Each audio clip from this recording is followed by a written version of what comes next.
অথচ আল্লাহর কসম, একজন মুসলিম বাবা মায়ের দায়িত্ব কখনোই সন্তানের বাড়ি ঘর না।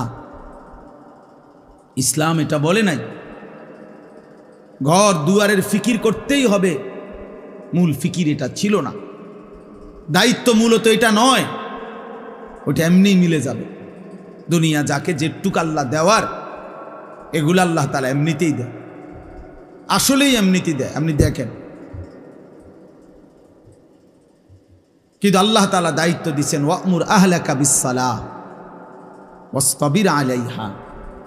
আপনি আপনার পরিবারের সদস্যদেরকে নামাজের আদেশ করুন এবং আপনি নিজেও নামাজের উপরে মজবুত থাকুন।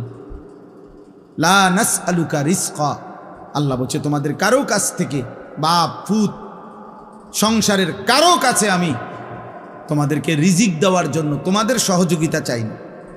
নাহনু নারযুকুক, আমি একাই সকলকে রিজিক দেব।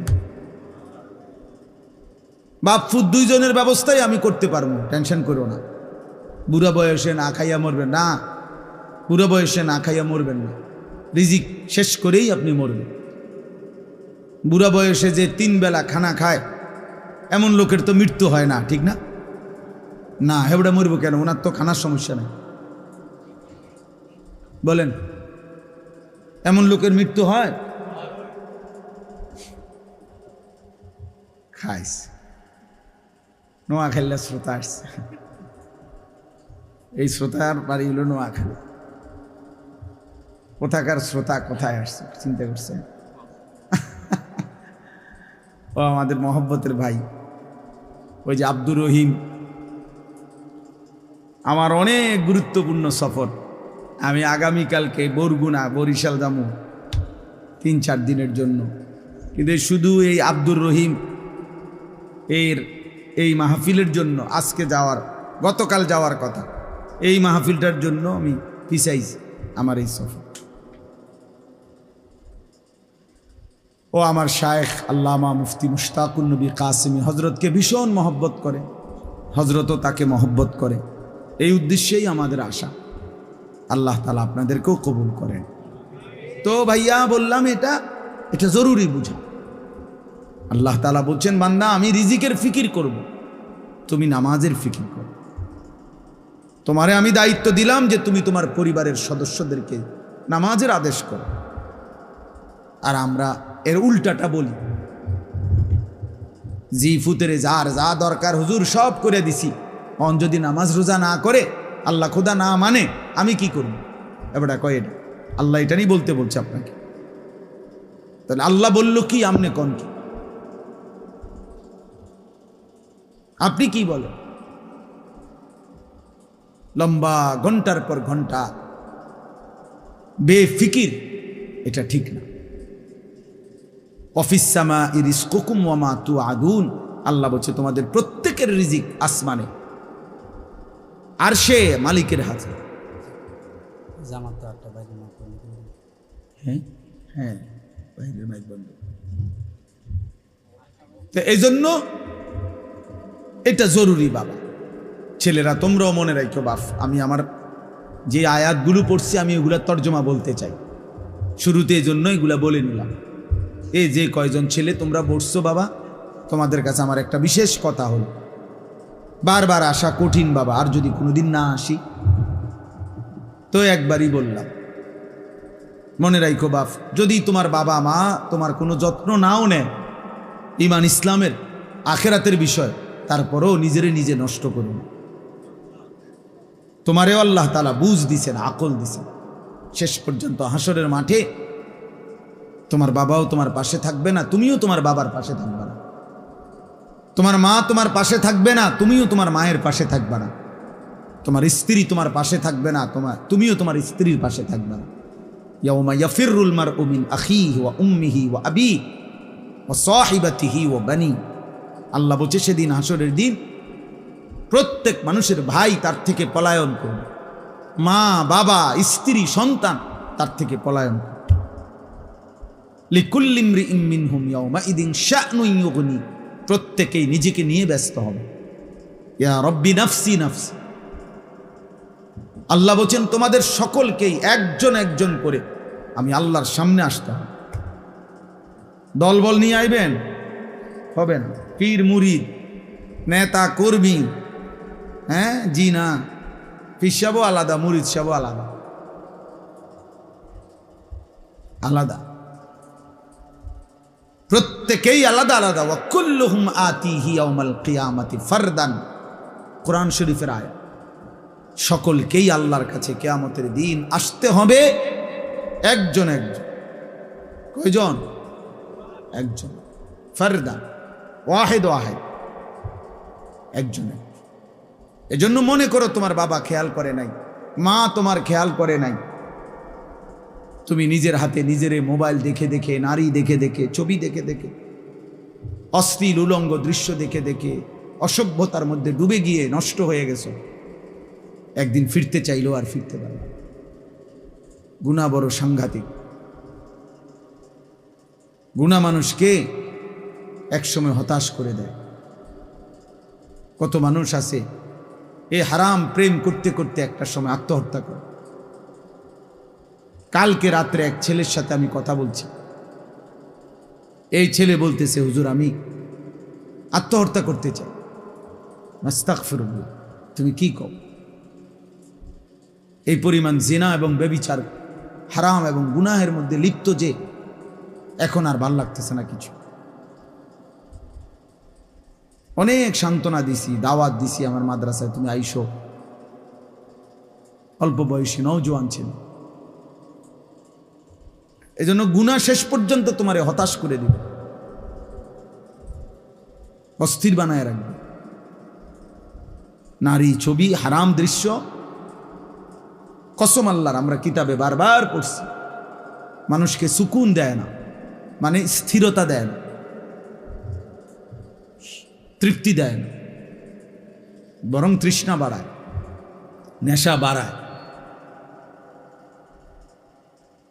গুনার মাত্রা আরো বাড়ায়, কিন্তু শেষ পর্যন্ত তৃপ্ত হয়। এই জন্য এক গ্লাস পানিতে মানুষ তৃপ্ত হয়, এক সাগর মদ খেলেও নেশাখোর তৃপ্ত হয়। তুমি খবর নিয়ে দেখো,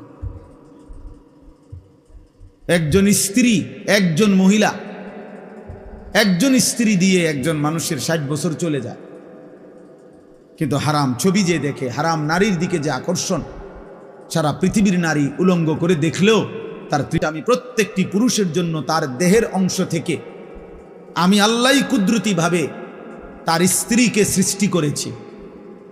কেন? লিতাসকুনু ইলাইহা, যেন তার স্ত্রীর মাধ্যমে সে সুকুন, তৃপ্তি, প্রশান্তি পেতে পারে। এজন্য আল্লাহর কসম, এটা ব্যতীত, হালাল স্ত্রী ব্যতীত, হালাল এই সম্পর্ক ব্যতীত অন্য যেই কোনো রকমের পৃথিবীর সবচেয়ে সুন্দরী নারীও যদি হয়, সুকুন মিলবে না, প্রশান্তি মিলবে, স্বস্তি মিলবে না। আল্লাহর সাথে সুকুন, মনে রাখেন, প্রত্যেক মানুষের হৃদয়ের প্রশান্তি, চোখের ঘুম, মানুষের তৃপ্তি আল্লাহর পক্ষ থেকে আসে। আর হারামের মাধ্যমে, আল্লাহর অবাধ্যতার মাধ্যমে এটা হয়। এমনি মনে হয় আর কি, সে হাসে, নর্তকী নাচে, মনে হয় সিনেমার নর্তকী কত রঙে আছে, কত খুশিতে আছে। না ভাইয়া, ওদের ব্যক্তি জীবন বড় অন্ধকার জীবন, ওদের একাকী জীবন বড় অন্ধকার জীবন। বাইরের এই হাসি, এ তো টাকার বিনিময়। বাইরের এই সাজগোজ, এ তো টাকার বিনিময়। তার এই হাসির মধ্যেও টাকা, তার এই নাচের মধ্যেও টাকা, তার এই পোশাকের মধ্যেও টাকা, তার এই অশ্লীল অঙ্গভঙ্গির মধ্যেও কি, এ তো উপার্জনের জন্য হাসে। কিন্তু একাকী জীবন বড় কঠিন, একাকী জীবন বড় দুঃসহ। নয়তো সিনেমার নায়িকা আত্মহত্যা করে কেন? তার কি সুখের অভাব কি? আত্মহত্যা করে কেন? তার তো টাকার অভাব ছিল না। আমি তো দেখছি 400 কোটি টাকার মালিক অঝরে বাচ্চার মতো কাঁদে। 1-2 টাকা, 400 কোটি টাকার মালিক অঝরে কাঁদে, অঝরে। ব্যক্তি জীবন বড় কঠিন, একাকী জীবন বড়, রাত গভীরের একাকী জীবন দুঃসহ। এজন্য সব ছেলে মনে রাখো, কষ্ট পাইবা। আল্লাহকে যারা ডাকো না, যারা নামাজ পড়ো না, একটা সেজদা দিত মন চায় না, নাফরমান, মনে রাখো সুখ মিলবেন। জাহান্নাম তো মিলবেই, দুনিয়াও সুখ মিলবেন। রং তামাশার এখন কেউ বলে না, কেউ ডাকে না, কেউ ফেরাচ্ছে না, তুমি তাংফাং করতে আসো, বেশি দিন থাকবে না, বেশি দিন থাকবে, খুব দ্রুত রাত চলে যায়। এখন আমরা দৌড়াই আইও মনে হয় যেন মাগরিব ধরতে পারছি না, এমন সমস্যা। হায়াতের কত সময় এই রাস্তায় রাস্তায় জ্যামে, গাড়ি ঘোড়ার জ্যামে, রাস্তা ভাঙ্গা, সব মিলাইয়া জিন্দিগির কত মহামূল্যবান সময় রাস্তায় রাস্তায় কি হয়ে যায়, শেষ হয়ে যায়, শেষ হয়ে যায়। এজন্য খুব দ্রুত হায়াত শেষ হয়ে যায়। আর এখন আখিরি জামানা, নবীজি বলছেন ইয়াতাকারাবুজ জামান, কিয়ামতের পূর্বে সময় কাছাকাছি হয়ে যাবে, বছর মনে হবে এক মাসের মতো, এক মাস মনে হবে এক সপ্তাহের মতো, এক সপ্তাহ মনে হবে একদিনের মতো, একদিন মনে হবে ঘন্টার মতো। এজন্য তুমি এমন সুন্দর হায়াত, কিশোর বয়স, যৌবন বয়স নষ্ট করো না। আর বয়স্কদেরকে বলি, বাবা, আল্লাহ তাআলা যাকে একটু হায়াত বেশি দিছেন, তাকে আল্লাহ দয়া করে হায়াত দিছেন। কোরআনে আল্লাহ বলছেন, আমি মানুষকে সকলকেই, কোরআনের মধ্যে সূরা গাফির, এই সূরার মধ্যে আছে, আমি সকলকেই বৃদ্ধ পর্যন্ত পৌঁছাই না।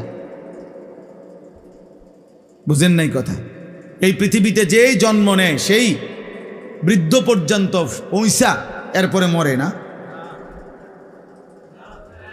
এই কথাটা আল্লাহ বলছে। তুমি তোমার দাদারে বুড়া দেখছো, ঠিক আছে, তাই বলে তুমি বৃদ্ধ হবা এটা ভেবো না। তুমি তোমার চাচারে বৃদ্ধ দেখছো, ঠিক আছে, কিন্তু তাই বলে তুমিও বৃদ্ধ হবা এটা ভেবো না। আল্লাহ তাআলা বলছে, আমি সবাইকে বৃদ্ধ পর্যন্ত পৌঁছাই না। আমিনকুম মান ইউতাওয়াফা মিন ক্বাবলু, আমি অনেককেই এই চলমান ধারায়, শিশু, কৈশোর, শৈশব, যৌবন, এরই মধ্যেই অনেককে মৃত্যু দিয়ে দেয়। সব ফুল আম হয় না, মুকুল ঝরে যায়। ছোট ছোট আমগুলো সবগুলো বড় হয় না, বড় বড় আমগুলো সবগুলো পাকে না, ঝরে যায় বেশি, শেষ পর্যন্ত টিকে থাকে অল্প। কিন্তু প্রথম যে সময় মুকুল বইল বাইরই ছিল যে পরিমাণ, ওই পরিমাণ যদি আম একদম পাকতো কি অবস্থা হইতো?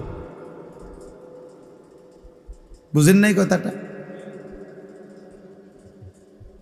এটা বুজুর্গানে দিন নসিহত করছেন যে, হে যুবক, তুমি ভেবো না তুমি বৃদ্ধ হবে, আবার সময় মিলবে না। রাস্তার একটা অ্যাক্সিডেন্ট তোমারে কবরে পৌঁছায় দেবে, মোটর সাইকেলের একটা অ্যাক্সিডেন্ট তোমারে ক্ষণিকের মধ্যে কবরে পৌঁছায় দেবে। সামান্য থেকে সামান্য কোনো দুর্ঘটনা মালিকের ফয়সালায় তোমারে কবরে পৌঁছায় দেবে। এজন্য বেঁচে থাকাই অনিশ্চিত, মরে যাব এটাই নিশ্চিত। হয় এখন নয় তখন, হয় আজ নয় তো কাল, এই ঘন্টায় নয় তো পরের কোনো ঘন্টায়। হযরত ওমর রাদিয়াল্লাহু তাআলা আনহু বলতেন, আমরা কিতাবে পড়ছি, উনি বলতেন, শোনো, প্রতিদিন ঘোষণা হয়, মাতা ফুলান, মাতা ফুলান, আজ অমুকের মৃত্যু হলো, আজ অমুকের মৃত্যু হলো। ওয়ালা বুদ্দা মিন ইয়াউমিন ইউকালু মাতা ওমর, শোনো, একদিন এমন ঘোষণা হবে যে আজ ওমরের মৃত্যু হলো। এই ঘোষণাও হবে একদিন। এই ঘোষণা যে মুয়াজ্জিন গত 10 বছর মৃত মানুষের ঘোষণা করছে, একদিন তার নামটাও ঘোষণা, একদিন তার নামটাই অন্য কেউ বলবে, অমুক মসজিদের মুয়াজ্জিন সাহেব মারা গেছে। যে ইমাম সাহেব গত 30 বছর জানাজা পড়াইছে, একদিন অন্য কেউ ওই ইমাম সাহেবের জানাজাও, আমার আব্বা 43 বছর এক মসজিদে ইমামতি করছে, কত মানুষের জানাজা পড়াইছে। তো সেই বাবার জানাজাও হয়েছে, অন্য কেউ, আমার বড় ভাই পড়াইছে। এজন্য খামখেয়ালি করো না বাপ। কেন এই একটা মোবাইল দেখতে দেখতে নষ্ট হয়ে যাইবা? কেন অপরিচিত নারী দেখে দেখে নিজেরে শেষ করে দিল? ওই নারী তো রাস্তার নারী, বেহায়া বেপর্দা নারী। আপনারা যারা আছেন উপার্জন করেন, আপনি কেন হারাম খাচ্ছেন? এই পৃথিবীর কোনো হারাম খোরও তো তার পরিবারের সব চাহিদা পূরণ করতে পারে না। আপনি পারবেন কেন? কেন সুদ খান? কেন কিস্তি নেন? কেন হারাম খান? ওজনে কম দেন, মিথ্যা বলেন, বাটপারি করেন, অবৈধ উপার্জন করেন, বলেন হারাম খোর। কই এই পর্যন্ত একটা নাফরমানের, একটা হারাম খোরের প্রমাণ দেখান পৃথিবীতে যে উনি ওনার জীবনের সব চাহিদা পূরণ করে গেছে? আছে কোথাও কেউ? আমরা তো সারা পৃথিবীর ইতিহাস আলহামদুলিল্লাহ বারবার পড়ছি। আমার জীবনে আমি সবচেয়ে বেশি যদি কিছু পড়ি আল্লাহর কোরআন রাসূলের সুন্নাহর পরে অন্য কোন বিষয়ে সবচেয়ে বেশি পড়ছি যদি বলা হয়, আমি ইতিহাস সবচেয়ে বেশি পড়ছি, এখনো পড়ি, আমার অভ্যাস এটা। এই পৃথিবীর ইতিহাস বারবার পড়ছি, কত রাজা, কত মহারাজা, কত গল্প, কত ক্ষমতাধর, কত বাদশাহ, তারা কেউই তাদের চাহিদা পূরণ করে যাইতে পারে। বাদশাহ ইস্কান্দার বলা হয় যে উনি দিগ্বিজয়ী বাদশাহ ছিলেন। এত বড় বাদশাহ, সারা পৃথিবীব্যাপী যারা বাদশাহী করছেন,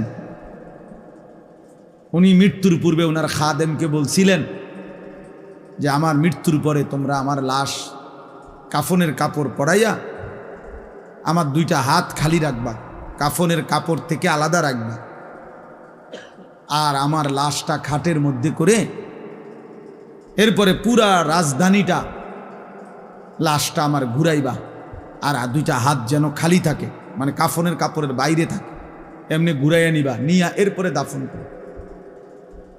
তো লোকেরা দেখছে ওনারে এভাবে ঘুরাইয়া নিছে। তো ওই জামানার যারা বুজুর্গ আল্লাহর প্রিয় বান্দারা ছিলেন, তারা চিৎকার দিয়া অঝরে তখন এই দৃশ্য দেখে কাঁদতে শুরু করছে। তো লোকেরা জিজ্ঞাসা করছে, হুজুর আপনারা কাঁদেন কেন?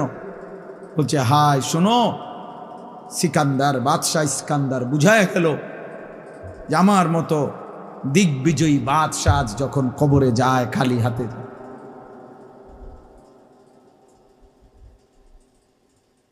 খালি হাতে যাচ্ছে কবরে,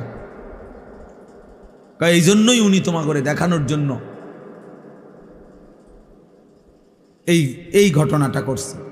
বলছে যে এত বড় বাদশাহ যদি খালি হাতে যায়, তা আমি আর তুমি কি নিয়ে যাবে? হ্যাঁ, এজন্য প্রত্যেকেই নিজেকে নিয়ে ভাবেন।